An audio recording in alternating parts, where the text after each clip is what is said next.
ভাইরা আমার, হাসির কথা না। আপনার সন্তান দুধ কলা দিয়ে ওকে অমানুষ বানাচ্ছেন আপনি, আপনি নিজে ভোগ করবেন, এক সময় চোখের পানি ফেলবেন, কাজ হবে না। কারণ আপনি সন্তানকে মানুষ বানান নাই, তাকে শিখান নাই, তাকে শুধু ভোগ শিখাইছেন, ভোগ, ত্যাগ শিখাইন নাই, কষ্ট শিখান নাই। বাচ্চাকে শিখান যে ছোট ভাই এটা চাইছে, তাকে দিয়ে দিতে হয়। মানুষকে খুশি করলে আল্লাহ খুশি হয়, নিজের ভালো লাগে। নিজের ভোগের মধ্যে মজা নাই, ত্যাগের মধ্যে মজা আছে, ত্যাগ করে দেখো। সূরা লুকমানের একটি আয়াত আমি তেলাওয়াত করেছি, 13 নম্বর আয়াত। এই 13 থেকে 19 নম্বর আয়াত পর্যন্ত এই কয়েকটি আয়াতে লুকমান হাকিম আল্লাহর প্রিয় একজন বান্দা, যিনি শত শত হাজারো বছর আগে দুনিয়াতে এসেছেন। আল্লাহর এই বান্দা আল্লাহ তাআলার কাছে এত প্রিয় ছিলেন যে তার অনেকগুলো উপদেশ, তার অনেকগুলো নসিহা কোরআনের মতো এই মহাগ্রন্থ আল্লাহর কালামের মধ্যে স্বর্ণাক্ষরে লেখা আছে, আল্লাহর কালামের মধ্যে স্থান পেয়েছে। আমরা সেরকম 10টি উপদেশের কথা জানবো, যে উপদেশ করেছেন আল্লাহ তাআলার প্রিয় বান্দা লুকমান হাকিম স্বয়ং তার কলিজার টুকরা আদরের সন্তানকে।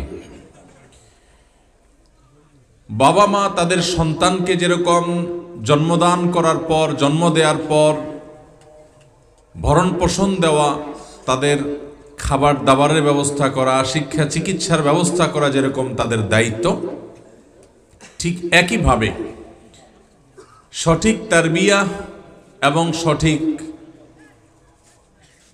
পথনির্দেশ প্রদান করা সন্তানকে, এটাও কিন্তু মা বাবার দায়িত্বের অংশ। মা বাবা যদি সন্তানকে শুধুমাত্র খাইয়ে পরিয়ে বাঁচিয়ে রাখে আল্লাহর অনুমতি সাপেক্ষে, এবং সন্তানকে শুধুমাত্র মোটা তাজা কিভাবে করবে সেই ধান্দায়, সেই চিন্তায় থাকে, সন্তানের শুধুমাত্র কিভাবে একটু ভালো খাবে, একটু ভালো ঘরে থাকবে, এই ধান্দায় যদি সারাদিন মা বাপ থাকে, আর সন্তানকে মনুষ্যত্বের শিক্ষা যদি না দেয়, ঈমানের শিক্ষা যদি না দেয়, আখলাক এবং উন্নত আচরণের শিক্ষা যদি না দেয়, তো কিয়ামতের ময়দানে এই মা বাবা সন্তানের অধিকার আদায়ে ত্রুটি করার কারণে আল্লাহর কাঠগড়ার আসামি হয়ে দাঁড়াতে হবে। আমরা মা বাবার অধিকারের কথা জানি, এবং এই উপদেশের আয়াতগুলোর মধ্যে মা বাবার সেবা, তাদের প্রতি সদ আচরণ করা, তাদের কথা মেনে চলা, তাদের প্রতি সুন্দর আচরণ করার নির্দেশ এখানেও আছে। দুনিয়াতে আল্লাহ এবং তার রাসূল সাল্লাল্লাহু আলাইহি সাল্লামের পর যার নির্দেশ সবচেয়ে গুরুত্বপূর্ণ, তিনি হলেন কে? মা। এরপরে বাবা। মা বাবার চাইতে আল্লাহ এবং তার রাসূল সাল্লাল্লাহু আলাইহি সাল্লামের পর আর কারো নির্দেশের গুরুত্ব বেশি থাকতে পারে? আমাদের দেশে অনেক লোক আছে যে মা বাবার চাইতেও বেশি গুরুত্ব দেয় অনেকে পীরের কথা। পীর সাহেব যদি কোনো কথা বলে, মুবাহ দুনিয়াবি কোনো বিষয়, জায়েজ কোনো বিষয়, শরীয়তে হালাল হারামের মতো বিষয় নয়, তাহলে সেক্ষেত্রে আপনার পীর সাহেব একদিকে যাচ্ছে, আপনার মা বাপ আরেক কথা বলছে, কোনটা মানা কর্তব্য? পীর সাহেবেরটা না মা বাপেরটা? কারণ মা বাপের চাইতে বড় কোনো পীর সাহেব দুনিয়াতে আরেকজন। পীর সাহেবের কথা যদি পীর সাহেব কোরআন হাদিসের আলোকেও কোনো কথা বলতে বলেন, তাহলে ওটা কোরআন হাদিসের আলোকেই করতে হবে। এছাড়া মুবাহ কোনো কথা যদি আপনার মা বাপ বলেন, তাহলে সেই কথা মানা আপনার জন্য আবশ্যক হয়। দুনিয়াতে অন্য কারোর কথা মানা আপনার জন্য এতটা আবশ্যক হয় না। মুহতারাম হাজরিন, তো মা বাবার হক এবং অধিকার নিয়ে আল্লাহ তাআলা কোরআনে বহু জায়গায় আলোকপাত করেছেন। কিন্তু কোরআন এমন একটা মহাগ্রন্থ, এখানে মানুষকে সবার অধিকারের উপরে সচেতন থাকতে বলা হয়েছে। সন্তান যেরকম মা বাবার অধিকার আদায় করবে, মা বাবাকেও সন্তানের অধিকার আদায় করতে হবে। মা বাবা হয়েছেন দেখে শুধুমাত্র সন্তান আপনাকে সেবা করবে, আপনার ভরণ পোষণের ব্যবস্থা করবে, আপনার নির্দেশ মেনে চলবে, আপনার শ্রদ্ধা সম্মান করবে, আপনার আনুগত্য করবে, আপনার প্রতি সদাচরণ করবে, সব ঠিক আছে, এটা তো করতেই হবে। শুধু সেই করবে। আপনারও মা বাপ হিসাবে সন্তানের প্রতি দায়িত্ব কর্তব্য আছে না নাই? সে দায়িত্ব কর্তব্য যদি আদায় না করা হয় তাহলে আল্লাহ তাআলার কাছে এর জন্য গুনাহগার হতে হবে। মোহতারাম হাজরিন, মা বাবার যে দায়িত্ব কর্তব্য, এর মধ্যে সর্বাগ্রে চলে আসে সন্তানকে ভরণ পোষণের ব্যবস্থা করা, তার খাবার দাবারের ব্যবস্থা করা, তার বাসস্থানের ব্যবস্থা করা, ইত্যাদি ইত্যাদি।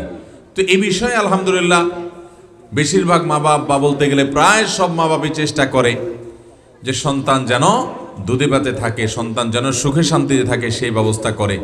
এমনকি সেটার জন্য হালাল হারামও বাজ বিচার অনেক সময় করে না। মোহতারাম হাজরিন, কিন্তু সন্তানকে শুধুমাত্র এই খাওয়া দাওয়া দেওয়া, টাকা পয়সা জোগাড় করা, জমি জমা রেখে যাওয়া, এটাই সন্তানের একমাত্র কর্তব্য, অধিকার না। সন্তানের প্রতি একমাত্র কর্তব্য এটাই না, এর পাশাপাশি আরো অনেক কর্তব্য আছে। এর ভিতরে একটা কর্তব্য হলো সন্তানকে দ্বীনি শিক্ষায় শিক্ষিত করে যাওয়া, কোরআন হাদিসের শিক্ষা তাদেরকে দেওয়া, আল্লাহর সঙ্গে পরিচয় করানো। সন্তানের সৃষ্টিকর্তা কে তার সাথে পরিচয় করাতে হবে, তাকে দ্বীনের শিক্ষা দিতে হবে, তাকে মানুষের মতো মানুষ বানাতে হবে, তাকে খাঁটি মুসলমান বানাতে হবে। এগুলো যদি না করেন আর দুনিয়া থেকে চলে যান, শুধুমাত্র সন্তানদের লাখ লাখ টাকা দিয়ে গেলেন, কোটি কোটি টাকা দিয়ে গেলেন, তথাকথিত শিক্ষার নামে অনেক সার্টিফিকেট জোগাড় করে দিলেন, কিন্তু তাকে মনুষ্যত্ব শিখাইলেন না, তাহলে আপনাকে অবশ্যই আল্লাহর কাছে এর জন্য জবাব দিতে। গোটা কোরআন যদি আপনি পড়েন দেখবেন, কোরআনে আল্লাহ তাআলা বিভিন্ন নবী রাসূলদের কথা উল্লেখ করেছেন, তাদের ইতিহাস আল্লাহ রাব্বুল আলামিন আমাদের সামনে উপস্থাপন করেছেন। অনেক নবীগণ তাদের সন্তানদেরকে নসিহা করেছেন। ইব্রাহিম আলাইহিস সালামকে দেখবেন যে তিনি তার সন্তানদের জন্য আল্লাহ তাআলার কাছে দোয়া করেছেন এবং তাদের জন্য আল্লাহ রাব্বুল আলামিনের কাছে অনেক কিছু চেয়ে নিছেন, তারা যেন মুত্তাকি হয়, পরহেজগার হয়, নেককার হয়, আল্লাহভীরু হয়। তাদেরকে দ্বীনের পথে দিশা দিয়ে গেছেন। আল্লাহ নবী নূহ আলাইহিস সালামকে দেখবেন যখন তার ছেলে কাফের ছিল, বেঈমান ছিল, আল্লাহর প্রতি অবিশ্বাসী ছিল, সে যখন মহাপ্লাবনে ডুবে ধ্বংস হওয়ার দিকে এগিয়ে যাচ্ছিল, এদিকে প্লাবন শুরু হয়ে গেছে, তখনও তিনি তাকে ডেকেছেন, ইয়া বুনাইয়ার কাব মা'ানা, হে আমার আদরের সন্তান, আসো আমার নৌকায় উঠো, অর্থাৎ ঈমান আনো আল্লাহর প্রতি, এবং ঈমান এনে এই নৌকায় উঠে তোমার জীবন ঈমান সব রক্ষা করো। তো বাবা হিসাবে সন্তানকে ঈমানের দাওয়াত দেওয়া, তার আখিরাতে ধ্বংসের যে পথ আছে সেখান থেকে তাকে সরে আসার দাওয়াত দেওয়া, আহ্বান করা, এই কাজটা করেছেন আল্লাহ নবী নূহ আলাইহিস সালাম। একইভাবে আমরা জানি আল্লাহ নবী ইয়াকুব আলাইহিস সালাম তিনিও তার সন্তানদের নসিহত করেছেন, ইন্নাল্লাহ আস্তাফা লাকুমুদ্দীন ইয়া বুনাই, হে আমার আদরের সন্তান, ইন্নাল্লাহ আস্তাফা লাকুমুদ্দীন, নিশ্চয়ই দ্বীনকে, ইসলামকে আল্লাহ রাব্বুল আলামিন তোমাদের জন্য মনোনীত করেছেন। এটাকে গ্রহণ করো, এটাকে অনুসরণ করো, এর মধ্যে কল্যাণ আছে। তাহলে গোটা কোরআন জুড়ে আপনি দেখবেন বিভিন্ন নবীগণ, বিভিন্ন রাসূলগণ সন্তানদের দিনদারি, তাদের তাকওয়া, তাদের আল্লাহভীরুতা, তাদের ঈমান আমল নিয়ে চিন্তা করতেন। আমাদের এখন সন্তানদের টাকা পয়সা, জমি জমা ছাড়া আর কোনো চিন্তা বেশিরভাগ মা বাপের নাই। কোরআনে হাকিম আল্লাহ রাব্বুল আলামিন লুকমান হাকিম নামে আল্লাহর একজন নেককার বান্দা ছিলেন, একজন প্রিয় বান্দা ছিলেন। কেউ কেউ বলেছেন তিনি নবী ছিলেন, তবে বেশিরভাগ ওলামাদের গবেষণা হলো তিনি নবী ছিলেন না, সাধারণ আল্লাহর কোনো প্রিয় বান্দা, কোনো নেককার আল্লাহওয়ালা মানুষ ছিলেন, জ্ঞানী মানুষ ছিলেন, পণ্ডিত মানুষ ছিলেন। তার পাণ্ডিত্য, তার প্রজ্ঞা, তার বুদ্ধিমত্তা, তার জ্ঞান এত বেশি ছিল যে আল্লাহ রাব্বুল আলামিন কোরআনের মতো এই মহাগ্রন্থে বিভিন্ন জায়গায় তার উপদেশের কথা উল্লেখ করেছেন। আমরা আজকে লোকমান হাকিম তার নিজের সন্তানকে যে 10টা উপদেশ করেছেন, সেই উপদেশগুলো জানবো ইনশাআল্লাহ। লোকমান হাকিম তার সন্তানকে প্রথম যে উপদেশ দিয়েছেন সেটা হলো শিরক থেকে যেন সে বেঁচে থাকে। কোত্থেকে বেঁচে থাকে? শিরক। ইমানদারের জন্য সবচেয়ে ক্ষতিকর বিষয় হলো শিরক। শিরকের চাইতে বড় অপরাধ, এর চাইতে বড় ক্ষতিকর বিষয়, এর চাইতে ধ্বংসাত্মক কোনো কিছু আল্লাহর জমিনে আরেকটা। আমরা আল্লাহর প্রতি ঈমান আনছি। কার প্রতি ঈমান আনছি? আল্লাহরে আমরা যেভাবে বিশ্বাস করি, আল্লাহর যে গুণবাচক বিষয়গুলো আমরা জানি, এগুলো যদি আল্লাহর পাশাপাশি অন্য কারোর জন্য আপনি সাব্যস্ত করেন, এটার নাম হলো কি? শিরক। এটার নাম হলো শরীক সাব্যস্ত করা। আল্লাহ তাআলার কাছে এটা সবচাইতে জঘন্য অপরাধ। আল্লাহর সাথে আর কাউকে শরীক সাব্যস্ত করলে এটা আল্লাহ সহ্য করেন। আল্লাহর জমিনে সবচেয়ে বড় পাপ কোনটা? সবচেয়ে বড় অপরাধ কোনটা? শিরক। এই শিরকের চাইতে বড় কোনো অপরাধ আরেকটা নাই। এটা স্বয়ং আল্লাহকে শুধু অবিশ্বাস করা না, যে আল্লাহকে অবিশ্বাস করে এটা তার চাইতেও মারাত্মক কোনো কোনো ক্ষেত্রে। কারণ একজন আল্লাহকে অবিশ্বাস করলো, সে কাফের হলো, কিন্তু আরেকজন আল্লাহর জায়গায় আরেকজনকে বসাইলো। আল্লাহর জায়গায় যদি আরেকজনকে বসা, সেটা আল্লাহর শানে বেয়াদবি এবং অসম্মান। এই জন্য শিরকে আল্লাহ তাআলা বলেছেন যে ইন্নাল্লাহা লা ইয়াগফিরু আন ইউশরাকা বিহি ওয়া ইয়াগফিরু মা দুনা যালিকা লিমান ইয়াশা। আল্লাহ তাআলা তার সঙ্গে শিরিক করলে এই অপরাধ মাফ করবেন না। এছাড়া ইচ্ছাইতে ছোট যে অপরাধগুলো আছে সেগুলো মাফ করবেন। শিরক করে যদি কেউ দুনিয়া থেকে মারা যায় তওবা ছাড়া, এটা মাফ করবেন। ভাইরা আমার, কিয়ামতের ময়দানে এই শিরকের অপরাধ করে যদি কেউ দুনিয়া থেকে যায়, তার এই অপরাধের ব্যাপারে কোনো আলোচনা শোনা হবে না, কোনো কথা শোনা হবে না। বিনা হিসাবে সে জাহান্নামে যাবে, অনন্ত অসীমকাল জ্বলবে, কখনো আর সে বের হতে পারবে না। এই জন্য ঈমানদার আর কোনো কাজ করুক বা না করুক, তার তাওহীদ একত্ববাদটা ঠিক রাখবে। আল্লাহর সঙ্গে কাউকে শরীক বা পার্টনার, অংশীদার সাব্যস্ত করতে পারবে। আপনি আল্লাহরে সেজদা করেন, আবার যদি কোনো মাজারে গিয়ে সেজদা করেন, কোনো পীর সাহেবের সেজদা করেন, এটা হবে শিরিক। কারণ এই সেজদা আপনি আল্লাহরে করছেন, আবার আল্লাহর এক সৃষ্টিরেও করছেন। তাহলে যারে সেজদা করছেন তারে আল্লাহর জায়গায় আপনি বসাইলেন।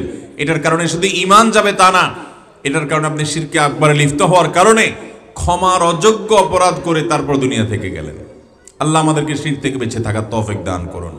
তো লোকমান হাকিম তার ছেলেকে উপদেশ দিয়ে বলেছেন, ইয়া বুনাই, হে আমার আদরের সন্তান, হে আমার কলিজার টুকরার সন্তান, হে প্রিয় বৎস, লা তুশরিক বিল্লাহ, খবরদার আল্লাহর জমিনে যতদিন তুমি বেঁচে আছো কখনো আল্লাহর সঙ্গে শিরিক করবা।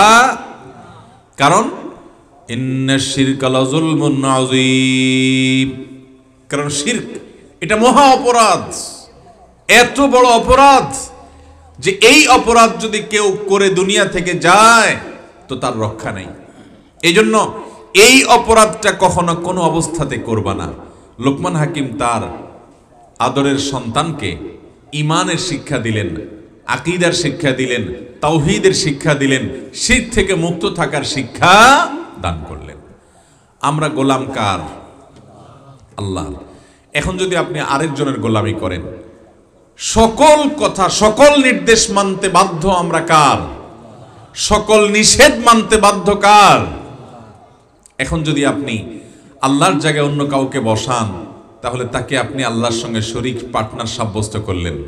এই অপরাধটা সবচেয়ে জঘন্য অপরাধ। আমাদের দেশে অনেক লোক আছে, দেখবেন তার ছেলে মেয়ে হয় না, সন্তান সন্ততি হয় না, তার ব্যবসা বাণিজ্যের উন্নতি নাই, তার মনের কোনো আশা পূরণ হয় না, বা কোনো অসুবিধায় আছে, অসুখ বিসুখ আছে, মামলা মোকদ্দমাতে সে ফেসে আছে, বিপদ আপদে আছে। তো দেখা যায় এগুলো থেকে উদ্ধারের জন্য, উত্তরণের জন্য সে বিভিন্ন মাজারে চলে যায়। মাজারে যিনি শুয়ে আছেন তার কাছে গিয়া চায়, বাবা আমাকে এটা দাও, ওইটা দাও। তারে বাবা বলে ডেকে তার কাছে বিভিন্ন দোয়া করে, প্রার্থনা করে মাজারে গিয়া। আছে না নাই?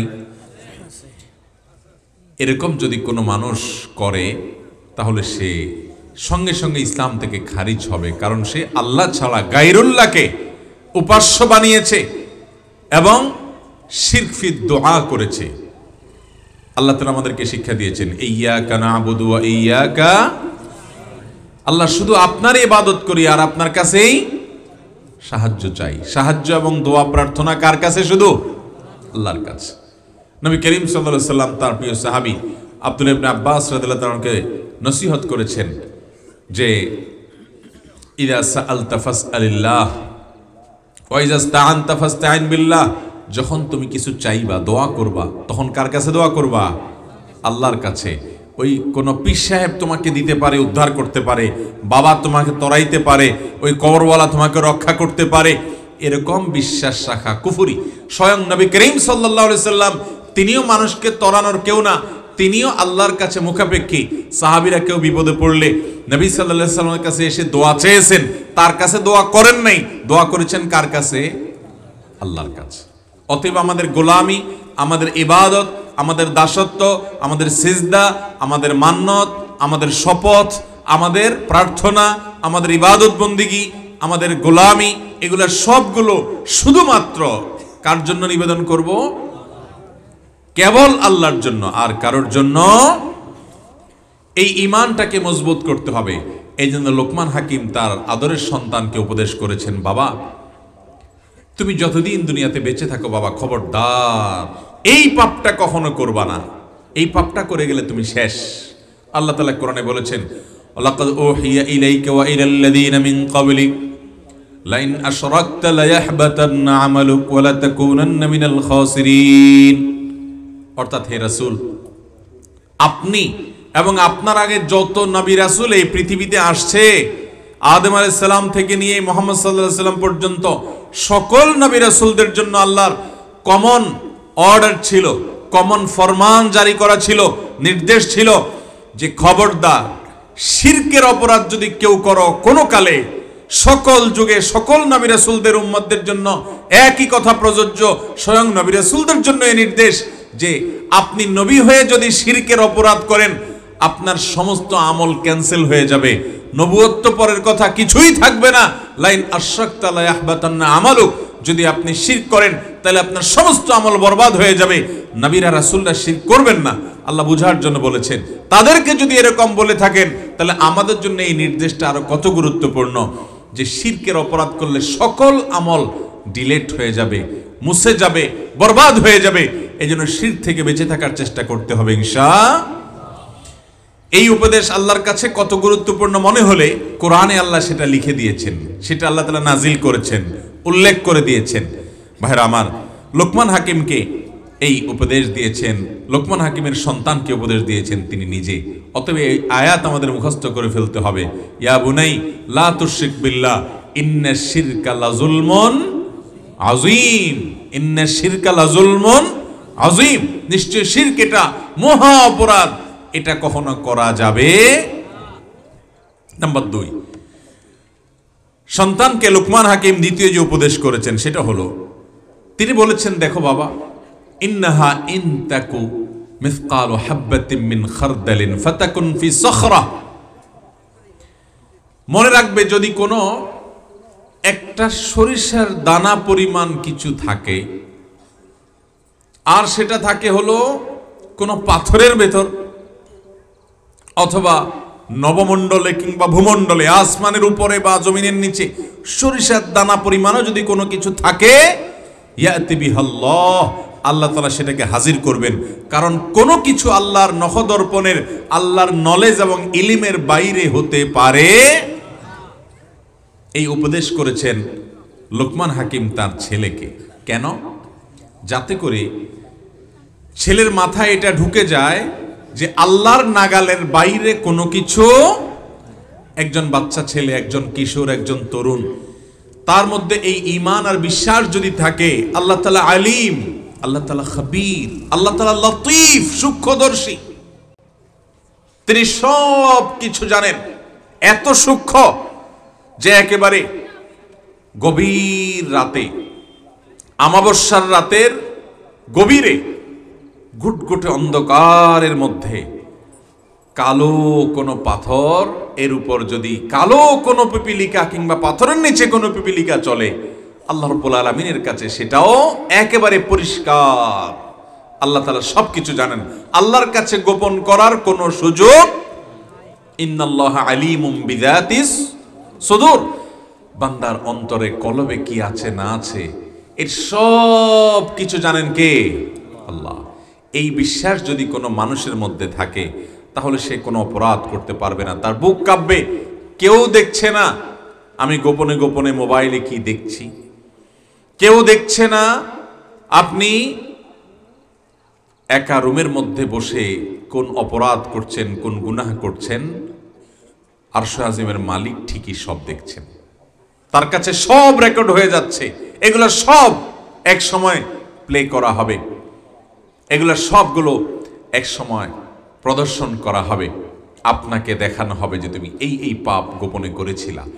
তাহলে ঈমানদার একজন মানুষ যখন তার সন্তানকে ছোটবেলায় এই বিশ্বাসটা তার মধ্যে বদ্ধমূল করে দিতে পারবে, তার অন্তরে যদি ঈমানের এই পয়েন্টটাকে গেঁথে দিতে পারে যে বাবা মনে রাখবে আল্লাহর ভয় তোমার অন্তরে এইভাবে জেগে থাকতে হবে, তুমি যেখানেই থাকো, যেখানেই যাও, যা করো না কেন, আল্লাহর জানার বাইরে, আল্লাহর ইলিমের বাইরে, আল্লাহর পাকড়াওর বাইরে তোমার কোনো জায়গা যাওয়ার, কোনো কাজ করার কোনো সুযোগ। অতএব এমন কোনো কাজ করবে না যেটা তুমি লুকাতে চাও, যেটা তুমি লুকাতে চাও, যেটা তুমি মানুষকে দেখাতে চাও না, যেটা তুমি প্রদর্শন করতে চাও না, সেটা করবা না। কারণ তুমি মানুষের চোখ থেকে লুকাইলে কি হবে? আহকামুল হাকিমিন লতিফুন খবীরের চোখ থেকে তুমি লুকাতে পারবা না। লোকমান হাকিমের দ্বিতীয় উপদেশ, বাবা আল্লাহকে এভাবে ভয় করবে এবং জেনে রাখবে যে আল্লাহর কাছ থেকে কিছু লুকানো যায় না। ক্ষুদ্রাতি ক্ষুদ্র কিছু থাকলে আল্লাহ সেটাকেও হাজির করেন। অতএব তোমার কোনো আমল, কোনো অপরাধ, সেটা যত সঙ্গোপনে করো, যত ছোট অপরাধ হোক, আল্লাহ তাআলা সেটাও হাজির করবেন। এই উপদেশ করেছেন কে কাকে? লোকমান হাকিম তার ছেলেকে। নাম্বার 3, লোকমান হাকিম তৃতীয় যে উপদেশ সন্তানকে করেছেন সেটা হলো ইয়া বুনাই আকিমিস সালাহ, হে আমার আদরের সন্তান, তুমি নামাজ কায়েম করবা। যেখানে থাকো না কেন কখনো নামাজ ছাড়বা না, নামাজ কায়েম করবা, যথাযথভাবে সুন্দর করে তুমি নামাজ পড়বা। এটা আমার ওসিয়ত, এটা আমার উপদেশ, বাপ ছেলেকে ওসিয়ত করছে। 3 নম্বর উপদেশ, নামাজ কায়েম করবে। নামাজ কায়েম করলে কি হয় ভাই? আপনার সন্তান, যারা বিয়ে করেছেন, সন্তান আল্লাহ দিয়েছেন, তাদের সন্তানদের জন্য আপনাদের উপদেশ হবে তাদেরকে নামাজ শিখাবেন, নিজে নামাজ পড়বেন, তাদের হাত ধরে মসজিদে নিয়ে যাবেন। আর যারা এখনো বিয়ে শাদী করেন নাই বা সন্তান হয় নাই, আল্লাহ তাআলা যখন দিবেন তখন এই আমল করবেন যে তাকে নামাজি বানাবেন। নামাজি বানালে কি হবে জানেন? ইন্নাস সালাতা তানহা আনিল ফাহশাই ওয়াল মুনকার, নামাজ মানুষকে অশ্লীল, খারাপ, নোংরা সব কাজ থেকে বাঁচায় রাখে। আজ পর্যন্ত দুনিয়াতে এমন কোন নামাজি দেখছেন যেই লোক নামাজ পড়ে, সালাত আদায় করে, আবার মদ খায়? দেখছেন?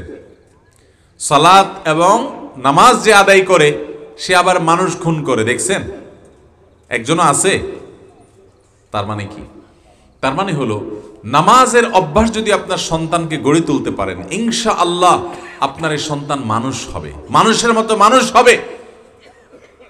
কোন নামাজি সন্তান বাবা মার সাথে বেয়াদবি সহজে করতে চায় না। যদি করে ফেলে, যেহেতু আল্লাহর ভয় আছে অন্তরে, এই জন্য সাথে সাথে সে লজ্জা পেয়ে মাপ চায়, অনুতপ্ত হয়, ক্ষমা চায়, দুঃখ প্রকাশ করে, তওবা করে, কারণ তার ভিতরে আল্লাহর ভয় আছে।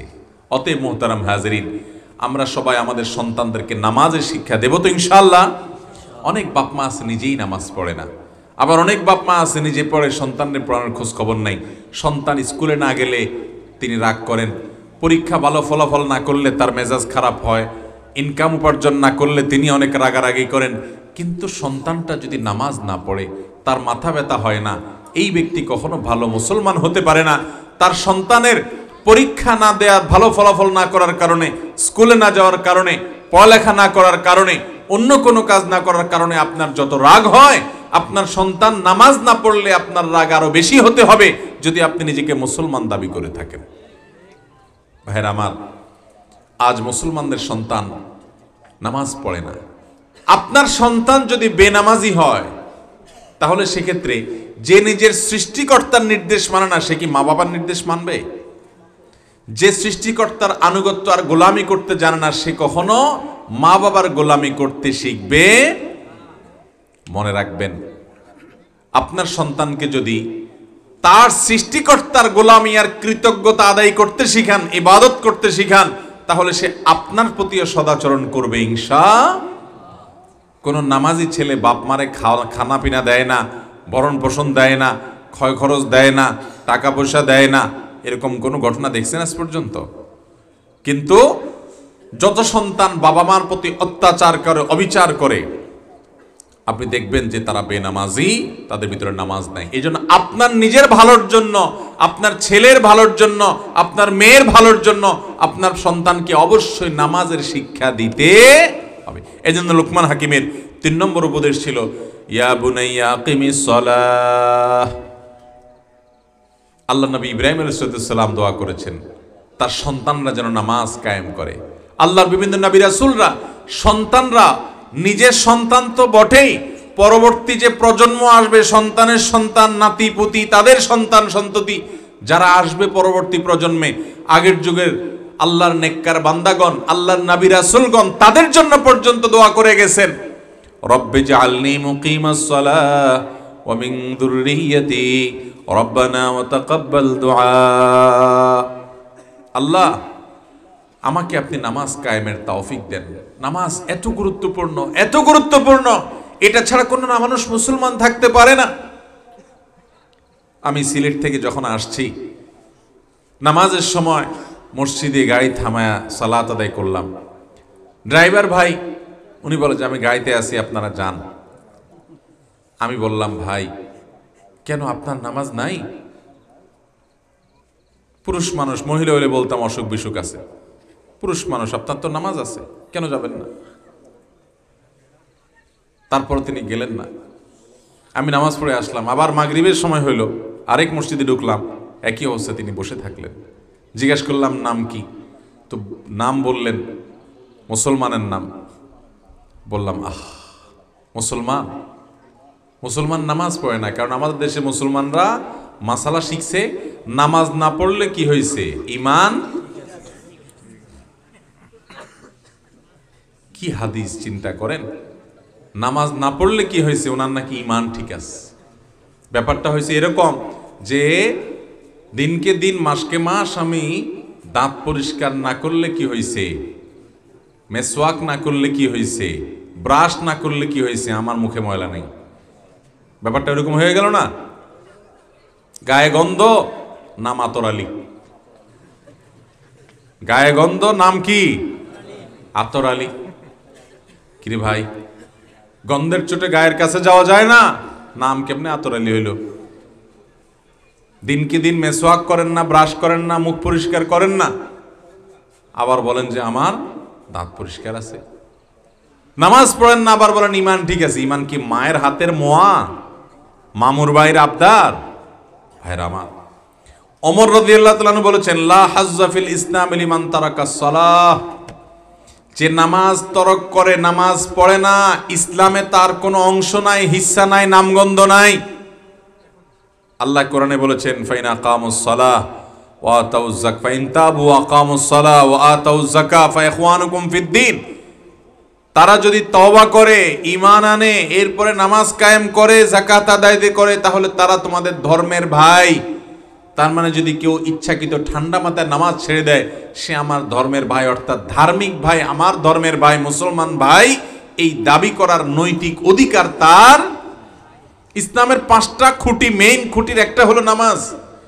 একটা বাড়ি বানাইতে খুঁটি লাগে, চাল লাগে, বেড়া লাগে, দরজা লাগে, জানাল লাগে, নাট বল্টু লাগে, অনেক কিছু লাগে। ইসলামকে যদি একটা বাড়ির সাথে আপনি তুলনা করেন, এই বাড়ির জন্য অনেক কিছু লাগে। এটার জন্য মা বাবার কথা শুনতে হয়। ইসলাম মানতে গেলে তাকে অনেক নির্দেশ মানতে হয়, তাকে নফল আমল করতে হয়, নফল দান সাদেকা করতে হয়, জিকির আজকার করতে হয়, তেলাওয়াত করতে হয়, কোরআন হাদিস শিখতে হয়, ওয়াজ নসিহত শিখতে হয়, জানতে হয়, শুনতে হয়, আমল করতে হয়, তাকে অনেক কিছু করতে হয়। এই সবগুলোর নাম ইসলাম। কিন্তু ইসলামের এই কাজগুলোর ভিতরে মেইন কাজ হলো 5টা। মেইন কাজ কয়টা ভাই? 5টা। একটা ঘরের যেরকম মেইন জিনিস হলো খুঁটি, খুঁটি ছাড়া ঘর হবে না। খুঁটি ছাড়া ঘর হবে? ছাদ ছাড়া, চাল ছাড়া ঘর হয়? ছাদ খোলা ঘর হইল, নামকে অস্তে হইল, বেড়ালা হইল, হইতে পারে না। অথবা চাল আছে বেড়া নাই, সেটাও ঘর হবে? হবে কি হবে না?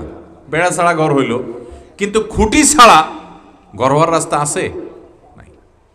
ইসলামের 5টা কাজ হলো খুঁটি। এই খুঁটি না থাকলে আপনার ঘরই নেই, ইসলামই নেই।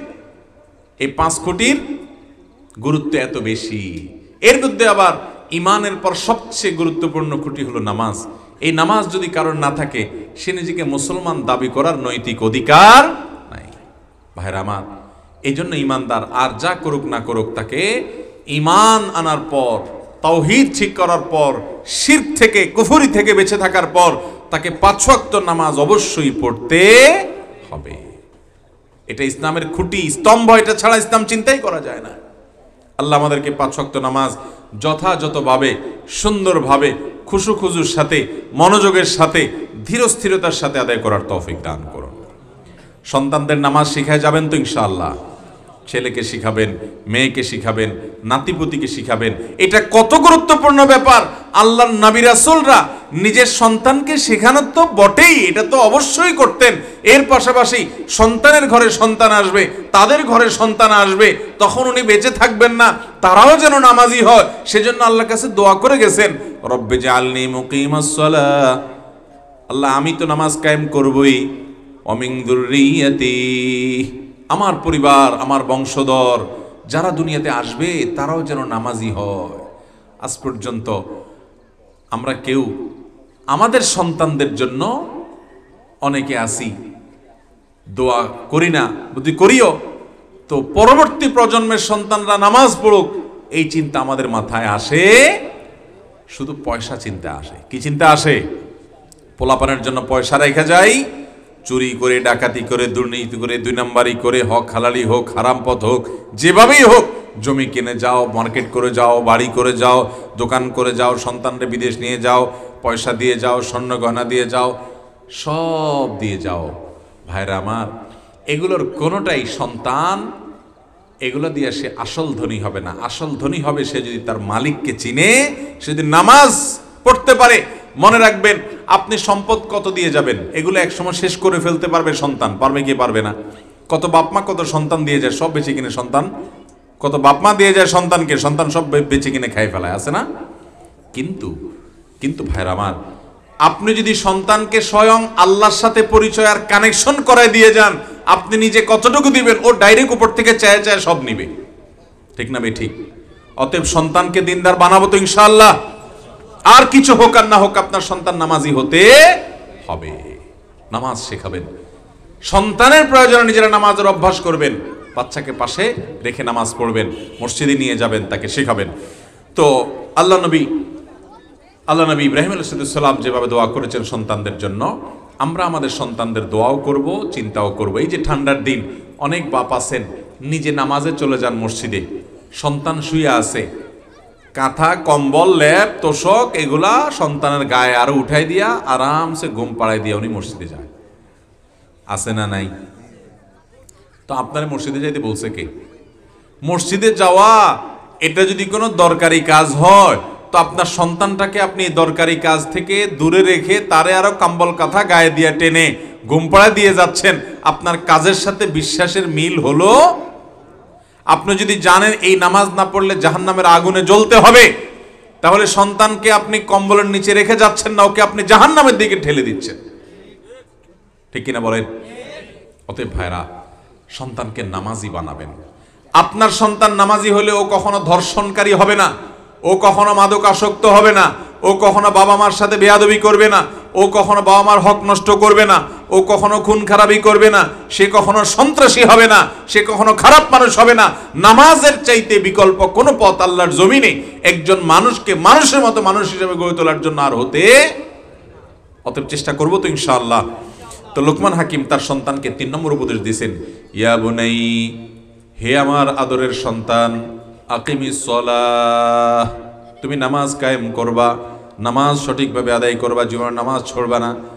আমরা আমাদের ছেলে মেয়েদের দুনিয়া থেকে যাওয়ার সময় কত উপদেশ দিয়ে যাই, বাবা ঠিকমতো পড়ালেখা করবা, ঠিকমতো ব্যবসা বাণিজ্যগুলো দেখে রাখবা, জমি জমাগুলো দেখে রাখবা, অমুকের কাছে টাকা পাবো এগুলো নিয়ে নিবা, এই সব উপদেশ, ভাই ভাই মিলে থাকবা, হ্যাঁ, তোমার মায়ের দিকে খেয়াল করবা, এগুলো সব দরকারি কথা, এগুলো দোষের কিছু না, এগুলো বলবেন। কিন্তু এগুলোর আগে বলবেন, বাবা খবরদার আল্লাহর সঙ্গে শিরিক করবি না, আল্লাহর সব দেখেন, এটা মাথায় রেখে চলবি। ওইটা যদি ওর মাথায় থাকে তাহলে ও বোনের হক নষ্ট করবে না, ভাইয়ের হক নষ্ট করবে না, আপনার হক নষ্ট করবে না, ওর দ্বারা কারো কোনো ক্ষতি হবে না, ও মানুষ হবে যদি সে আল্লাহকে চিনতে পারে। অতএব আল্লাহকে চিনায় যাবেন তো ইনশাআল্লাহ, আপনার লাভ হবে, ওরও লাভ হবে। আর আল্লাহকে না চিনাইলে আপনিও ধরা খাবেন, ও ধরা খাবে। লোকমান হাকিমের এই কাজ এত গুরুত্বপূর্ণ যে আল্লাহ কোরআনে উল্লেখ করে গেছে। 3 নম্বর উপদেশ দিবেন, বাবা নামাজ পড়বা। কি পড়বা? সালাত আদায় করবা। 4 নম্বর উপদেশ, ওয়া'মুর বিল মারুফ। শুধু নামাজ পড়লে হবে না, নিজের চিন্তা করলে হবে না। নামাজটা তো নিজের জন্য। নামাজ কার জন্য ভাই? নিজে নামাজ পড়লে কার লাভ হবে? নিজের। আপনি নামাজ পড়লে কি আমার লাভ হবে? আমি নামাজ পড়লে আপনার লাভ হবে? এটা নিজের জন্য। একজন মুসলমান শুধু নিজের চিন্তা করলে হবে না, তিনি সবার চিন্তা করতে হবে, সমাজকে নিয়ে ভাবতে হবে, সমাজের জন্য কল্যাণকামী হতে হবে, সমাজকে কল্যাণের দিকে আহ্বানকারী হতে হবে। এই জন্য লোকমান হাকিম বলেছেন, ওয়া'মুর বিল মারুফ। বাবা, নামাজ তো পড়বা ঠিক আছে, সেই সাথে তুমি মানুষকে, তোমার ভাই বোনকে, তোমার ছেলে মেয়েকে, তোমার পাড়া প্রতিবেশীকে, তোমার পাশের দোকানদারকে, তোমার পাশের বাড়ির লোকটাকে, তোমার অধীনস্থ লোকটাকে, তোমার পরিচিত লোকটাকে, অপরিচিত লোকটাকে, সব মানুষকে তুমি সৎ কাজের আদেশ দিবা, যাতে সবাই ভালোর পথে আসে। তোমার মাধ্যমে যদি একজন মানুষ ভালো পথে আসে, আপনি কাউকে নামাজের দিকে ডাকে আনলেন, বুঝাইয়া বুঝাইয়া ওকে নামাজি বানাইতে পারলেন, ও যত নামাজ পড়বে সে তার সওয়াব তো পাবেই। আপনি যে ডেকে আনছেন এই জন্য এক্সট্রা বোনাস হিসাবে তার সমস্ত নামাজের সমপরিমাণ সওয়াব সে যা পাচ্ছে, আল্লাহ আপনাকে ডাবল হিসাবে দিবেন। এর মতো বড় ব্যবসা আর হতে পারে? এই ব্যবসা করব না ইনশাআল্লাহ আমরা। লোকমান হাকিমের জন্য বলেছেন সৎ কাজের আদেশ দিবা। আজকাল দেখবেন অনেক লোক নামাজ পড়ে, তার পাশের বাড়ির লোক নামাজ পড়ে না। সে একটা রুমে থাকে, সেখানে নামাজ পড়তে যায়, সেখান থেকে তার পাশের রুমের লোক নামাজ পড়ে না। একজন দোকানদার নামাজ পড়ে, তার পাশের দোকানদার নামাজ পড়ে না। একজন মহিলা পর্দা করে, তার পাশের বাসার মহিলা, পাশের ঘরের মহিলা পর্দা করে না। একজনে হালাল হতে চলে, আরেকজন হালাল পথে চলে না। কাউকে কিচ্ছু বলে না, শুধু চাচা আপনা জান বাঁচা, চাচা আপনা জান বাঁচা, চাচা আপনা জান বাঁচা। এটা স্বার্থপর মানুষ করতে পারে, মুসলমান করতে পারে। নামে মুসলমানের রক্ষা নেই ভাই, কাজে মুসলমান হতে হবে, আসল মুসলমান হতে হবে। উদখুলু ফিস সিলমে, তোমরা ইসলামে পরিপূর্ণভাবে দাখিল হও। ওয়ালা তামুতুন্না ইল্লা ওয়া আনতুম মুসলিমুন। আল্লাহ তাআলা থ্রেট দিয়েছেন, সতর্ক করেছেন, তোমরা খবরদার মুসলমান না হয়ে মরবা না। খবর আছে, মুসলমান না হয়ে মৃত্যুবরণ করবা না, মরার আগে মুসলমান হও। তার মানে কাজে কর্মে মুসলমান হও। আপনি কাজে কর্মে মুসলমান হতে হলে শুধু নিজের চিন্তা করলে হবে না, আশপাশের লোকদেরও চিন্তা করতে হবে। আপনি নামাজ পড়তে যাচ্ছেন, বাস থামছে, ঢাকা যাচ্ছেন, নামাজের বিরতি দিচ্ছে যাত্রাপথে, হ্যাঁ, আপনি কি করলেন? সিলেট, চট্টগ্রাম এই সমস্ত এলাকার গাড়িগুলো নামাজের যাত্রা বিরতিতে করে, নোয়াখালী, কুমিল্লা এলাকার দেয়, আরো অনেক এলাকা আছে দেয়। আবার অনেক এলাকা আছে যে এলাকার রুটের বাসগুলোতে নামাজের খোঁজ খবর নাই। জুমার নামাজ চলে যায়, 5 ওয়াক্ত ফরজ নামাজ চলে যায়, খোঁজ খবর নাই, বাস চলে। তো আলহামদুলিল্লাহ, বাস যখন থামে অনেক লোক নামাজ পড়ে। আপনি যাওয়ার সময় আপনার পাশের সিটে এক ভাই আছে, তার সাথে একটু সালাম দিয়ে যদি পরিচয় হন, ভাই কি নাম? নাম শুনলেই তো ধরা পড়ে যাবে মুসলমান না মুসলমান, ঠিক না বেটি? অবশ্য আজকাল নাম শুনেও বোঝার উপায় নাই, কারণ মুসলমানের সন্তান নাম রাখেন নাট, বল্টু, টল্টু, ঠিক না বেটি? হ্যাঁ, রিঙ্কু, পিন্টু, পিঙ্কু, বোঝাই যায় না কি মুসলমান না হিন্দু, ঠিক না বেটি?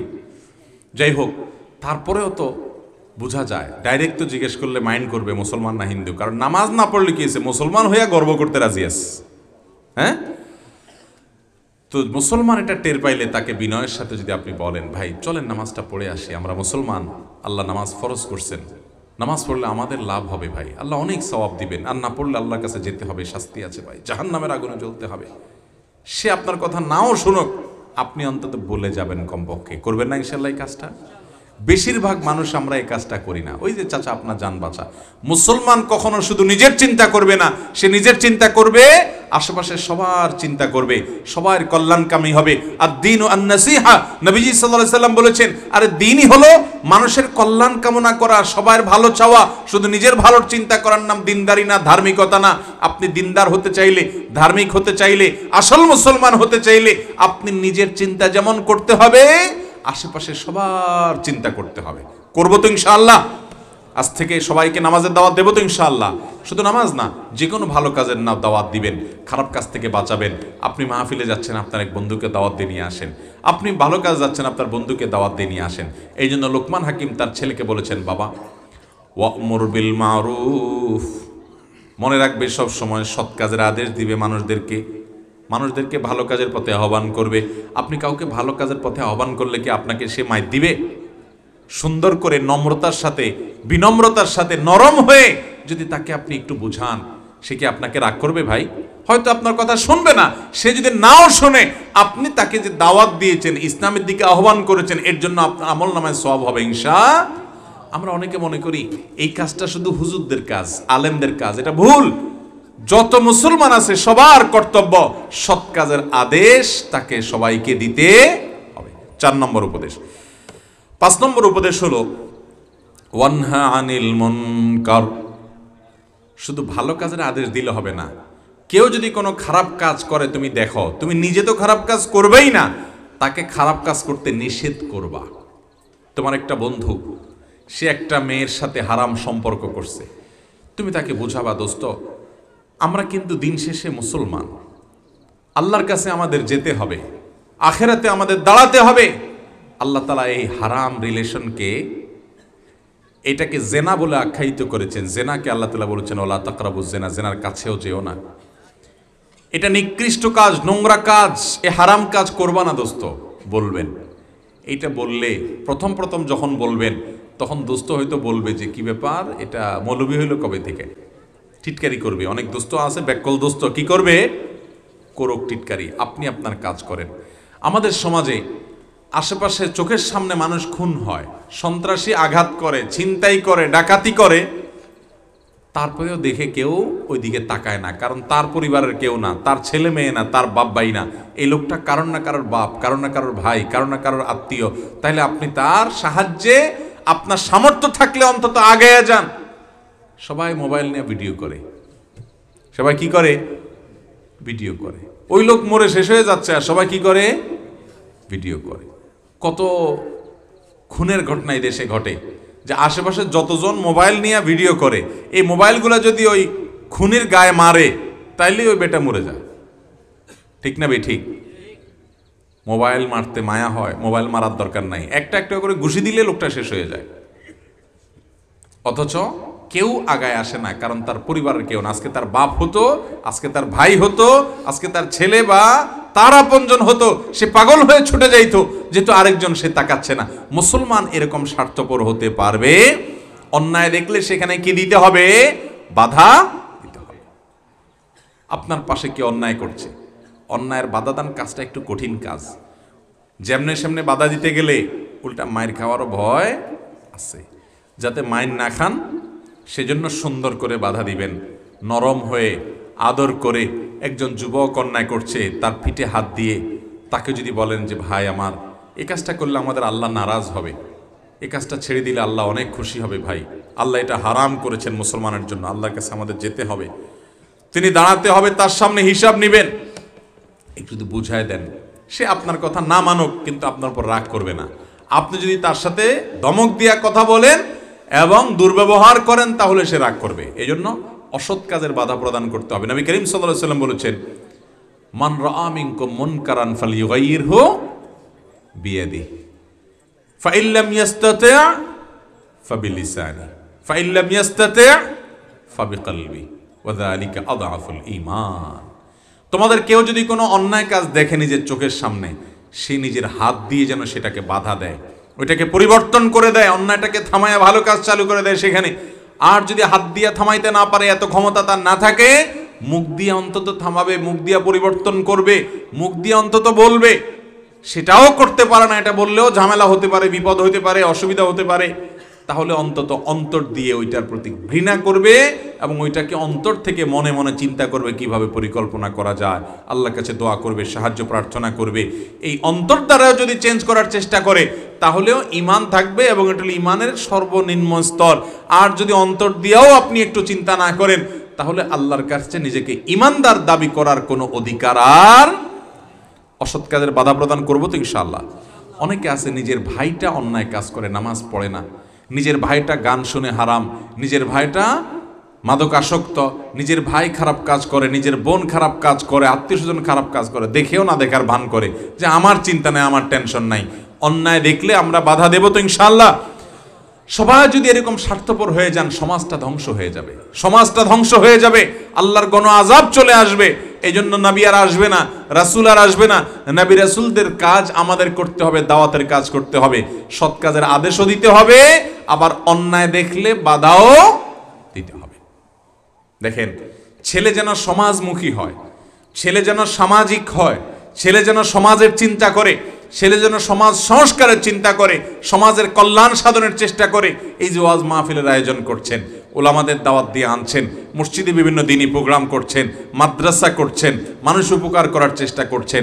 একইভাবে এলাকাতে কোনো অন্যায় হবে, সবাই মিলে গিয়ে বা ব্যক্তিগতভাবে গিয়ে বিনয়ের সাথে, বিনম্রতার সাথে, মহব্বতের সাথে, দরদের সাথে বাধা দিবেন, অন্যায় হতে দিবেন না। সবাই যদি এভাবে অসৎ কাজের বাধা প্রদান করেন, সমাজে আর কোনো অন্যায় থাকবে? আমরা চেষ্টা করবো না ইনশাআল্লাহ? আল্লাহ আমাদের তৌফিক দান করুন। তো লোকমান হাকিম 5 নম্বর উপদেশ সন্তানকে দিয়েছেন, ওয়ানহা আনিল মুনকার, বাবা অসৎ কাজ থেকে বাধা প্রদান করবা। 6 নম্বর উপদেশ চেয়েছেন, ওয়াসবির আলা মা আসাবাক ইন্না যালিকা মিন আজমিল উমুর। বাবা, তোমার জীবনে যদি কোনো বিপদ আসে তাহলে তুমি ধৈর্য ধারণ করবা। বাপ সন্তানকে উপদেশ দিচ্ছেন। আমরা কি করি জানেন? আমরা আমাদের সন্তানদেরকে শুধুমাত্র শরীরের মধ্যে তেল বাড়ানোর চেষ্টা করি, তুলতুলা করি, তুলতুলা খাওয়ায়া খাওয়ায়া এক একটাকে ফার্মের মুরগির মতো বানাই ফেলাই। ঠিক না ভাই? ঠিক। আরে ভাই, খাওয়ান ঠিক আছে, ওকে শিখান যে তোমার জীবনে বহুত কঠিন পরিস্থিতি আসতে পারে। বাবা খাওয়াচ্ছে দেখে তুমি সারা জীবন খাওয়া এমন কোনো কথা নাই।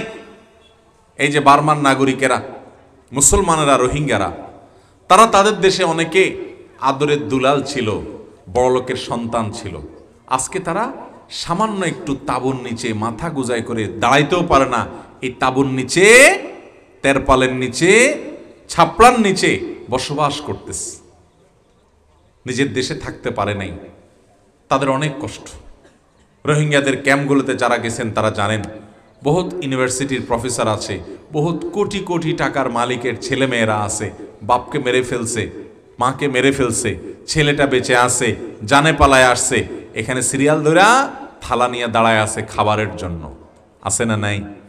আপনার এখন সম্পদ আছে, আপনার ছেলে মেয়ের সারা জীবন এই সম্পদ থাকবে, ভোগ করবে, এমন কোনো গ্যারান্টি আছে? যদি না থাকে, ওর জীবনে বিপদ আসতে পারে কি পারে না? এই জন্য তাকে শিক্ষা দিয়ে যেতে হবে, বাবা কঠিন পরিস্থিতি আসলে তোমাকে ধৈর্য ধারণ করতে হবে। শুধুমাত্র ভোগ শিখাবেন, ভোগ খাও, ফুর্তি করো, মৌজ করো, মাস্তি করো। যত বাপ মা আছে এখন দেখবেন, পোলাপান শুধু মুখ দিয়ে শুধু বলতে দেরি, আব্বু এটা খাবো, তো পারে না, দোকান শুদ্ধ কিনে নিয়ে আসে। ঠিক না ভাই? ঠিক। ছেলে যদি কোনো জামার দিকে একবার তাকায়, বাপে বলে কি আব্বু লাগবে তোমার? চুরি করে হলেও কিনে দিবে। ঠিক না ভাই? ঠিক। বেশিরভাগ বাপমারা এখন সন্তানদেরকে ভোগ শিখায়, ত্যাগ শিখায় না। ইসলাম বলে সন্তানকে আপনি ভোগ করান, কিন্তু তার চেয়ে বেশি তাকে ত্যাগ শিখান। তুমি নিজের জন্য যা খরচ করবে তোমার এই টাকা দিয়া, ঈদের সময় বাচ্চাকে ডেকে বলেন, বাবা 1000 টাকা তোমার জন্য বাজেট, ঈদের জামা কিনতে পারো। 1000 টাকার জামাও আছে, আবার 500 টাকার জামাও আছে।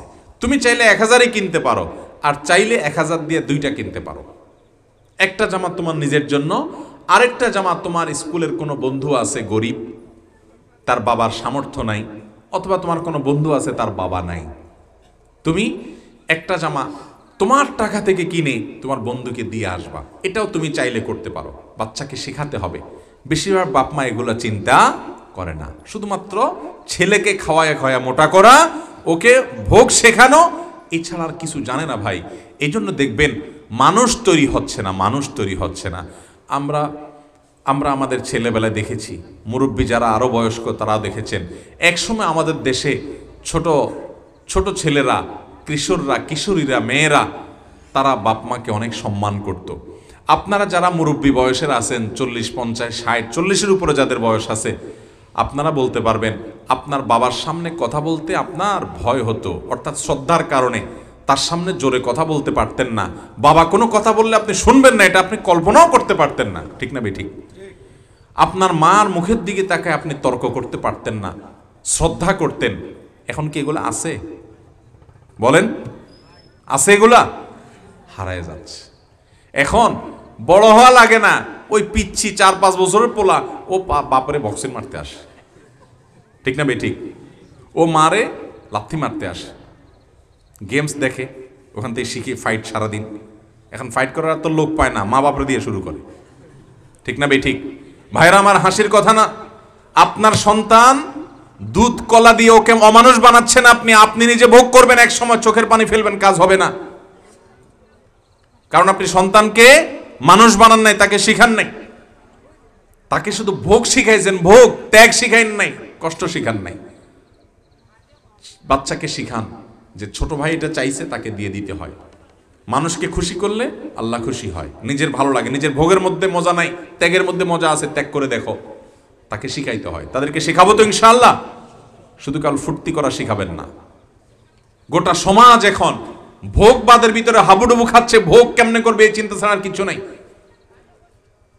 ভাইরা আমার, ইসলাম আমাদেরকে ত্যাগ শিক্ষা দেয়। দেখেন, এই যে 31st নাইট আসছে, দেখবেন যাদের পয়সা কড়ি আছে তারা ভোগে মতোয়ারা হয়ে গেছে। এ উপলক্ষে ফুর্তি করবে, ফার্তা করবে, হারাম কাজ করবে, ভোগ করবে, আতশবাজি করবে, এটা করবে, সেটা করবে। এতে মানুষের ঘুম হারা হোক, মানুষের ক্ষতি হোক, কষ্ট হোক, টাকার অপচয় হোক, যাই হয় হোক, তাকে ফুর্তি করতে হবে। তরুণ প্রজন্ম এখন শুধু ফুর্তি শিখেছে, ভোগ শিখেছে, এই প্রজন্ম ত্যাগ শিখে নেই। অথচ ইসলাম আমাদেরকে কি শিখাইছে দেখেন। আপনি ঈদুল ফিতরে, রমজানের ঈদে ঈদগাহে যাবেন। ইসলাম বলছে তুমি ঈদগাহে যায়া খুশি করবা, আনন্দ করবা, ঈদের নামাজ পড়বা, ভালো জামা কাপড় পরে, সব ঠিক আছে। ঈদগাহে যাওয়ার আগে তুমি গরিবের বাসায় ফিতরা পৌঁছায় দাও, কারণ গরিবের মুখে তারও তো ঈদের খুশির করার ব্যাপার আছে, তার বাসায় খানা নাও থাকতে পারে, তার বাসায় ফিতরা পৌঁছাও আগে। ঈদের নামাজের পরে ফিতরা আদায় করলে ফিতরা আদায় হবে না। হাদিসে পরিষ্কার ভাবে বলা আছে ফিতরা আদায় কখন করতে হবে? ঈদের নামাজের আগে না পরে? আগে। কেন? কারণ আগে গরিবের মুখে হাসি ফুটাও, গরিবের বাচ্চাদের বাসায় জিনিস পৌঁছাও, এরপর তুমি ঈদের ফুর্তি করতে যাও। কোরবানির ঈদেও একই কথা। আপনি দেখেন, আপনি কোরবানির পশু জবাই করেছেন, নির্দেশ আপনার জন্য আল্লাহর তরফ থেকে, ফাকুলু মিনহা ওয়া আত'আমুল কানিআ ওয়াল মু'তাররা। তুমি কোরবানির পশুর গোশত খাও, নিজে খাইলে হবে না। তুমি খাও, ফুর্তি করো, ভোগ করো, কিন্তু তুমি অন্যদেরকেও দাও, অভাবীদেরকে দাও, হ্যাঁ, ভিখারীদেরকে দাও, গরিব মানুষদেরকে দাও। তাহলে ভোগ এবং ত্যাগ দুইটা একসাথে আছে ইসলামে। আর এই 31st নাইট বলেন, যত নোংরামি আছে, যত মনুষ্য সৃষ্ট এই সকল উৎসব আছে, এই সকল উৎসবে শুধু ভোগ আছে, ত্যাগ নাই। গোটা পৃথিবী এখন ভোগ ভোগ ভোগ ছাড়ার কিছু নেই। সবাই শুধুমাত্র নিজের ভোগ নিয়ে চিন্তা করছে, মনুষ্যত্ব হারিয়ে যাচ্ছে, সন্তানগুলো অমানুষ হয়ে যাচ্ছে, যুবক প্রজন্ম, তরুণ প্রজন্ম শেষ হয়ে যাচ্ছে। তাদেরকে ধ্বংসের হাত থেকে বাঁচাতে হলে লোকমান হাকিমের এই উপদেশ দিয়ে সন্তানদেরকে ধৈর্যশীল বানাইতে হবে যে বাবা, মাথা গরম চললে চলবে না, অনেক কিছু হবে তোমার উল্টাপাল্টা।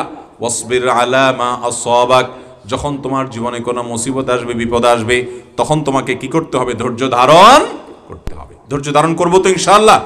সন্তানদেরকে এটা শেখাতে হবে যে সবর করতে হবে, অস্থির হলে চলবে না। তারপরে 7 নম্বর উপদেশ তিনি করেছেন, ওয়ালা তুসাইর খাদ্দাকা লিন্নাস, মানুষের সামনে মুখ ফিরায় নিবা না অহংকার করে, মানুষকে তুচ্ছ মনে করবা না। আজকাল দেখবেন বাপের কিছু পয়সা কড়ি হলে, বাপ সরকারি বড় কোনো অফিসার হলে, বাপ কোনো নামি দামি মানুষ হলে, বাপ কোনো নেতা টেতা হলে, আর অন্য মানুষদেরকে মানুষ মনে করে না। সমবয়স্ক লোক তো পরের কথা, অনেক বয়স্ক লোককেও মানুষ মনে করে না, সালাম দিতেও তার ইজ্জতে বাদে ভাব চক্কর নিয়ে চলে। আছে না নাই? লোকমান হাকিম তার ছেলেকে মনুষ্যত্ব শিখাইছেন। বাবা, ওয়ালা তুসাইর খাদ্দাকা লিন্নাস, তুমি লোকমান হাকিমের ছেলে, যে লোকমান হাকিমের প্রশংসা আল্লাহ করেছেন, কোরআনে উল্লেখ হয়েছে। শত শত বাবা, হাজার হাজার বাবা, লক্ষ লক্ষ কোটি কোটি বাবা দুনিয়াতে আসছে, এক বাবা ছিলেন লোকমান হাকিম। তার উপদেশ এত গুরুত্বপূর্ণ, কিয়ামত পর্যন্ত, শতাব্দীকে শতাব্দী, হাজার হাজার বছর পর্যন্ত মানব জাতির সকল সমাজে যেন লোকমান হাকিমের উপদেশগুলো চর্চা হয়, আল্লাহ কোরআনে উল্লেখ করে দিয়েছেন। এত বড় মানুষের সন্তান, তার ভিতরে অহংকার আসে কিনা তিনি সন্তানকে শিক্ষা দিয়েছেন। খবরদার, ওয়ালা তুসাইর খাদ্দাকা লিন্নাস, মানুষের সামনে আরেক দিক গাল ফিরাইয়া অহংকার করে, অবজ্ঞা করে, অশ্রদ্ধা করে, মানুষকে তুচ্ছ মনে করে চলবা না। প্রতিটা মানুষ, হোক তিনি গরিব, হোক তিনি অভাবী, হোক তিনি অল্প শিক্ষিত, হোক তিনি অনেক সাধারণ মানুষ, যেই হোক না কেন তুমি তাকে শ্রদ্ধা করবে, মানুষকে সম্মান করবে, মানুষকে ইজ্জত করবে। আল্লাহ তাআলা এই গুরুত্বপূর্ণ গুণটি আমাকে, আপনাকে, আমাদের সবাইকে দান করুন। লোকমান হাকিম তার সন্তানকে বলছেন, বাবা অহংকার করবা না। আজকাল দেখেন, ওই যেটা বলছিলাম, একটু পয়সা কড়ি হলে, একটু চেয়ারম্যান মেম্বার হলে, একটু এমপি সাহেব হলে, একটু সামাজিক অবস্থান হলে আল্লাহ তাআলা কোনো দিক থেকে ভালো রেখেছেন, দেখবেন ভাবের চোটে দুনিয়াতে আর কেউ টিকে না, তার আশেপাশে কেউ থাকতে পারে না, কথাই বলে না, সালামের জবাবই দেয় না। ঠিক না বেঠিক? আহা, মানুষ নাই ভাই। হাত পা চোখ কান নাক মুখ থাকলে যদি মানুষ হয়, এগুলা কুকুর শুকুরেরও আছে, গরু ছাগলেরও আছে, শিয়ালেরও আছে, মোরগের হাঁসেরও আছে। এগুলা দিয়ে মানুষ মানুষ হয় না। মানুষের ভিতরে মনুষ্যত্ব থাকতে হয়। সে মনুষ্যত্ব আজ নাই, মানুষে ভরে গেছে কিন্তু মনুষ্যত্ব নেই। ঠিক না ভাই? ঠিক। দিন যত যাচ্ছে শিক্ষিত অনেক হচ্ছে, ডাক্তার বাড়তেছে, ইঞ্জিনিয়ার বাড়তেছে, আলেম বাড়তেছে, হুজুর বাড়তেছে, সব বাড়তেছে, কিন্তু মানুষ বাড়ছে না, মানুষ কমছে। ঠিক না ভাই? ঠিক। মনুষ্যত্ব নাই ভাই, ভদ্রতা নাই, মানবিকতা নাই। এটার চর্চা করতে হবে। এটার চর্চা না করলে এই শিক্ষার কোনো দাম নাই, পয়সার কোনো দাম নাই, উন্নতির কোনো দাম নাই। গোটা পৃথিবী কোরআন থেকে শিক্ষা নিয়ে যদি মনুষ্যত্বের চর্চা করে, তথ্য প্রযুক্তি টেকনোলজির উন্নতি যদি নাও হয়, পৃথিবীটা জান্নাত হবে, বসবাস উপযোগী হবে। আর অনেক ঘর আছে দেখবেন, এসি আছে, ফ্রিজ আছে, ওভেন আছে, টাকা পয়সা আছে, স্বর্ণ গহনা আছে, সোনা দানা আছে, অনেক কিছু আছে, কিন্তু নাই কি? শান্তি নাই। বউয়ের সাথে জামাইয়ের ইউক্রেন রাশিয়ার মতো যুদ্ধ বাইদা থাকে, এর মধ্যে যদি নেককার ছেলে থাকে। আল্লাহ আমাদের সবার ঘরগুলোকে সেরকম ঘর বানানোর তৌফিক দান করুন। তো লোকমান হাকিম তার সন্তানকে বলেছেন, বাবা খবরদার ভাব চক্কর নিয়ে চলবা না, বিনয়ী হয়ে থাকবা। মানুষের সামনে কথা যখন বলবা সুন্দরভাবে বলবা, কাউকে অবজ্ঞা ছোট করবা না। 8 নম্বর উপদেশ করেছেন, ওয়ালা তামশি ফিল আরদি মারহা ইন্নাল্লাহা লা ইউহিব্বু কুল্লা মুখতালিন ফখুর। যখন রাস্তাঘাটে চলাফেরা করবা, বাজারে, কলেজে, ইউনিভার্সিটিতে, স্কুলে যখন যাবা, তো তোমার হাতে আইফোন 14 প্রো ম্যাক্স আছে, হাতে অ্যাপেল ওয়াচ আছে তোমার হাতে, তোমার গায়ে জ্যাকেট। আপনার এই অঞ্চলে মানুষ, সিলেট মৌলভীবাজারের মানুষ সব লন্ডনই পার্টি, লন্ডন তাকিয়ে আসছে তোমার জ্যাকেট। এই ভাব নিয়ে জ্যাকেটের ভিতরে একদম হং হং করে ঘুরে বেড়াচ্ছ, আর ওই বেচারা রিক্সাওয়ালা, ভ্যানালা, গরিব মানুষ মনে করে তোমার হাব ভাব দেখে বোঝা যাচ্ছে এটা লন্ডনই পার্টি। আছে না নাই? মুসলমানের চরিত্র না।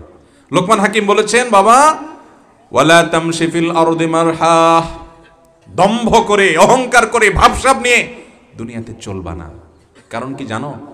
ইন্নাল্লাহা লা ইউহিব্বু কুল্লা মুখতালিন ফখুর।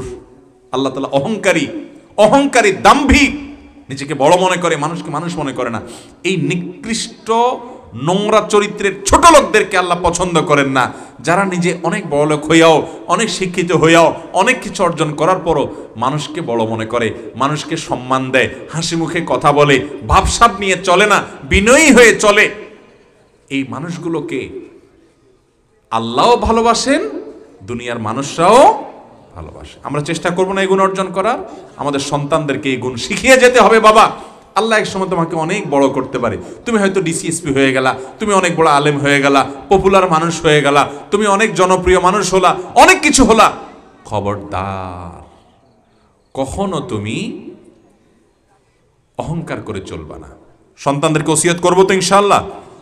9 নম্বর ওসিয়ত হলো, ওয়াকসিদ ফি মাশিক, চলার ক্ষেত্রে তোমার ব্যক্তিত্ব থাকবে, মধ্যম পন্থায় চলাফেরা করবে।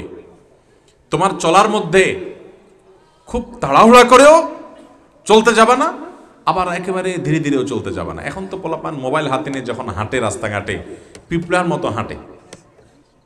কারণ হলো টিপতে টিপতে টিপতে টিপতে মনোযোগ হলো মোবাইল শরীফের দিকে। ঠিক না ভাই? ঠিক। ফেসবুক শরীফ নিয়ে এমন ব্যস্ত যে হাঁটার কোনো খোঁজ খবর, কখনো পিলারের সাথে ধাক্কা খায়, কখনো আরেকজনের গায়ে ধাক্কা খায়, কখনো উষ্ঠা খায়, কিন্তু মোবাইল ছাড়া বাঁচে না। নেশা, অসুস্থ হয়ে গেছে, সব রুগী হয়ে গেছে, রুগী ডাইরেক্ট হয়ে গেছে। লাইন ডাইরেক্ট বুঝেন?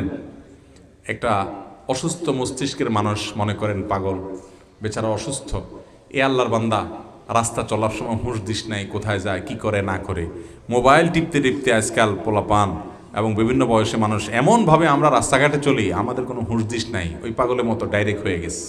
ব্যালেন্স রেখে চলতে হবে ভাই, এত ডাইরেক্ট হলে চলবে না। তো উনি শিখাইছেন লোকমান হাকিম তার ছেলেকে, ওয়াকসিদ ফি মাশিক, ব্যক্তিত্ব নিয়ে চলাফেরা করবে, খুব হুলস্থুল করবে না, আবার খুব আস্তে আস্তেও যাবে না, মধ্যম পন্থা চলাফেরা করবে। তোমার চলা দেখে বোঝা যাবে এর একটা ভদ্র মানুষ, এর একটা ব্যক্তিত্ববান মানুষ এবং ভালো মানুষ।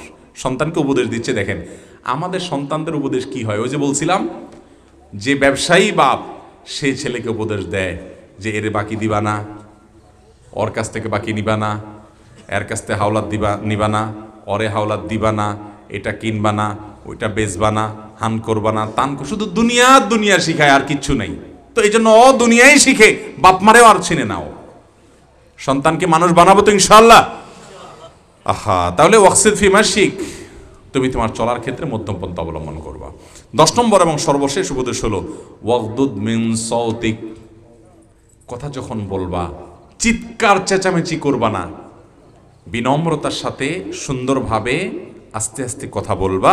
ইন্না আনকারাল আসওয়াতি লা সাউতুল হামির, কারণ সবচেয়ে নিকৃষ্ট আওয়াজ হলো গাধার আওয়াজ।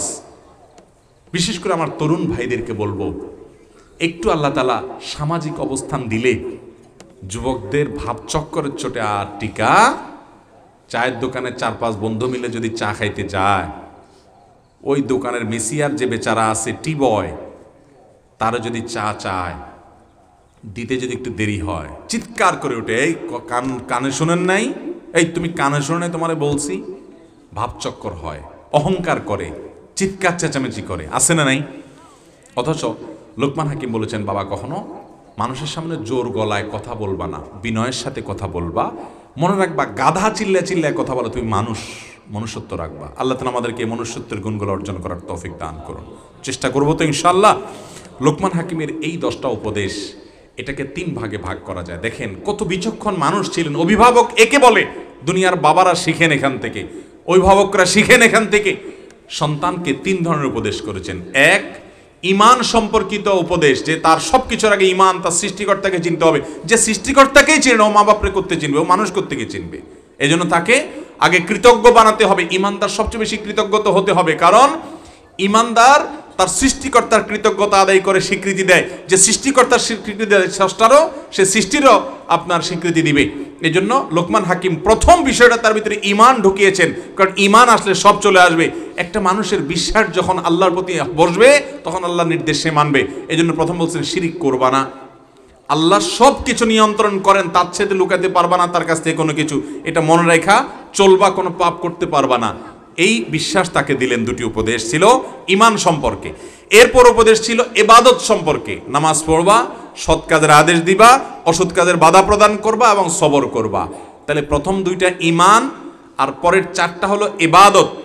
এরপরে বাকি 4টা উপদেশ দিয়েছেন আখলাক, আচরণ, মানুষের অধিকার সংশ্লিষ্ট। সেই 4টার একটা হলো যে মানুষের সামনে মুখকে গোমড়া করে চলবা না, মানুষকে তুচ্ছ অবজ্ঞা করে আরেক দিক ফিরায় চলবা না, অহংকার করে চলবা না। এবং জমিনে চলাফেরা করার সময়, রাস্তাঘাটে যখন চলবা, বাজারে ঘাটে, স্কুলে কলেজে, দোকানে পাটে, মার্কেটে যখন চলবা, ভাবসাব নিয়ে চলবা না, বিনয়ী হয়ে চলবা। এবং চলার ক্ষেত্রে একেবারে খুব জোরে জোরে অথবা খুব বাজেভাবে আস্তে আস্তে হেঁটে মধ্যম পথে হাঁটবাতে তোমার হাঁটা থেকে বিনয়, ভদ্রতা, ব্যক্তিত্ব প্রকাশ পায়। আর 4 নম্বর হলো যে তোমার আওয়াজগুলোকে নিয়ন্ত্রণ করবে, চিৎকার চেঁচামেচি করবে না, জোর আওয়াজে বিশ্রীভাবে কথা বলবা না, মানুষকে ধমক দিয়ে কথা বলবা না, ভদ্রভাবে কথা বলবে। এই 4টা হলো আচরণগত সৌন্দর্য। একটা সন্তান যদি মানুষের মতো মানুষ বানাতে চান, এই 3টা পয়েন্ট তার মধ্যে লাগবে। নাম্বার 1, তার ঈমান ঠিক থাকতে হবে। নাম্বার 2, তার ইবাদত ঠিক থাকতে হবে। নাম্বার 3, ঈমান আর ইবাদত ঠিক থাকলে শুধু হবে না। বহু মানুষ আছে ঈমানও ঠিক আছে, নামাজ কালামও পড়ে, আচরণ খারাপ, অহংকার আছে, ম্যানার্স নেই। এই জন্য তার আখলাকটা সুন্দর করতে হবে। লোকমান হাকিম 3 ধরনের উপদেশ দিয়েছেন। আবারও বলি, ঈমান সম্পর্কে উপদেশ দিয়েছেন, ইবাদত সম্পর্কে উপদেশ দিয়েছেন, আখলাক আচরণ সম্পর্কে উপদেশ দিয়েছেন। এই 3 উপদেশ আমাদের সন্তানদেরকে আমাদের দিতে হবে। ঈমানের উপদেশ, ইবাদতের উপদেশ, আখলাকের উপদেশ। ঈমানের 2টা, শিরিক করবা না আল্লাহকে ভয় করে চলবা, আল্লাহ সব কিছু নিয়ন্ত্রণ করে, এটা মাথায় রেখে চলবা, তাহলে কোনো খারাপ কাজ হবে না তোমার দ্বারা। দুইটা। আর ইবাদতের 4টা উপদেশ, নামাজ পড়বা, সৎ কাজের আদেশ দিবা, অসৎ কাজের বাধা প্রদান করবা, বিপদ আসলে ধৈর্য ধারণ করবা, এটাও ইবাদত। এই 4টা, তাহলে 4 2 6টা হলো। আর 4টা কি? আর 4টা হলো আখলাক, আচরণ সম্পর্কিত। সেটা কি? যে বাবা, কখনো তুমি মানুষের কাছ থেকে মুখ ফিরাইয়া অহংকার করে চলবা না, মানুষের সাথে হাসি মুখে চলবা, পুরো মুখ ফিরা চলবা, অবজ্ঞা করে আরেক দিকে ঘাড় ফিরায় থাকবা না মানুষের প্রতি, অর্থাৎ অহংকার করবা না। নাম্বার 2, তুমি চলাফেরা করার সময় রাস্তাঘাটে বিনয়ী হয়ে চলবা। নাম্বার 3, খুব জোরে জোরে, খুব আস্তে আস্তে হাঁটবা না, মধ্যম পন্থায় হাঁটবা, ভদ্রতা বিনয় যেন প্রকাশ পায়। নাম্বার 4, তোমার আওয়াজ হবে বিনয়ী আওয়াজ, ধমক দিয়ে মানুষের সাথে বাজে ব্যবহার করে চলবা না। এগুলো হলো আচরণগত আপনার নসিহত এবং উপদেশ। আজকের যুব সমাজ, আজকের তরুণ প্রজন্ম, আজকের কিশোর কিশোরী, আজকে আমাদের সন্তানরা যে ভয়াবহ এক সমাজের মধ্যে বাস করছে, এই সমাজ থেকে শিক্ষা পাচ্ছে সন্তানরা, খাবার দাবার পাচ্ছে, উন্নত তথ্য প্রযুক্তির সুবিধা তারা ভোগ করছে, সবই ঠিক আছে, আসলটা নাই, ঈমান নাই, ইবাদত নাই, আখলাক নাই, ম্যানার্স নাই। লোকমান হাকিমের এই 10 উপদেশ আজ প্রতিটি ঘরে ঘরে লিখে টাঙ্গায় রাখা উচিত, লিখে ঝুলায় রাখা উচিত, সন্তানদের বোঝানো উচিত, নসিহাত করা উচিত। এই 10 উপদেশ যদি আপনার সন্তানকে আপনি গড়ে তুলতে পারেন, মনে রাখবেন আপনার সন্তান হবে এদেশের শ্রেষ্ঠ নাগরিক। এই সন্তানই এ দেশকে গড়বে, সোনার বাংলাদেশ গড়বে। এই সন্তানই আল্লাহর সবচেয়ে প্রিয় বান্দা হবে। এই সন্তান শ্রেষ্ঠ মুসলমান হবে, ভালো মানুষ হবে। আপনি জীবিত থাকতে এই সন্তানের আচারে, ব্যবহারে, সুখ্যাতিতে, প্রশংসা, তার আচার আচরণে মানুষের কাছ থেকে যে বাহবা পাবেন, আল্লাহর কাছ থেকে যে আপনি জাযা পাবেন, আপনার অন্তরটা গলে যাবে, চোখগুলা শীতল হয়ে যাবে, দিলটা শান্তি পাবে। আপনার সন্তানের পয়সা থাকুক বা না থাকুক, চাকরি থাকুক বা না থাকুক, বড় কোনো পদে যেতে পারুক বা না পারুক, আর কিছু হোক বা না হোক, সে মানুষ হবে, সে মুখলিস হবে, সে মুত্তাকি হবে, সে ঈমানদার হবে। আল্লাহ তাআলা আমাদের সন্তানদেরকে, আমাদের পরিবারকে, এদেশের যুব সমাজকে আল্লাহ তাআলা ঈমানদার, আমলদার, ইবাদত গুজার, আখলাকওয়ালা, খাঁটি মুসলমান, খাঁটি মুত্তাকি এবং ভালো মানুষ হওয়ার তৌফিক দান করুন। আমরা সবাই চেষ্টা করব না ইনশাআল্লাহ? বাবা হিসাবে, মা হিসাবে আমাদের উপরে কর্তব্য আমাদের সন্তানদেরকে এভাবে মানুষ হিসাবে গড়ে তোলা। যুবকরা নিজেরা আমল করব, অন্যদের মধ্যে চর্চা করব, নিজেদের সন্তানদেরকে আমরা এগুলো করব। যদি না করে যান, আল্লাহর কাছে ধরা খাবেন। লোকমান হাকিমের এই স্বর্ণাক্ষরে লেখার মতো 10 উপদেশ আমাদের অন্তরে লিখে রাখবো তো ইনশাআল্লাহ? আল্লাহ তাআলা আমাকে, আপনাকে, আমাদের সবাইকে আমল করার তৌফিক দান করুন।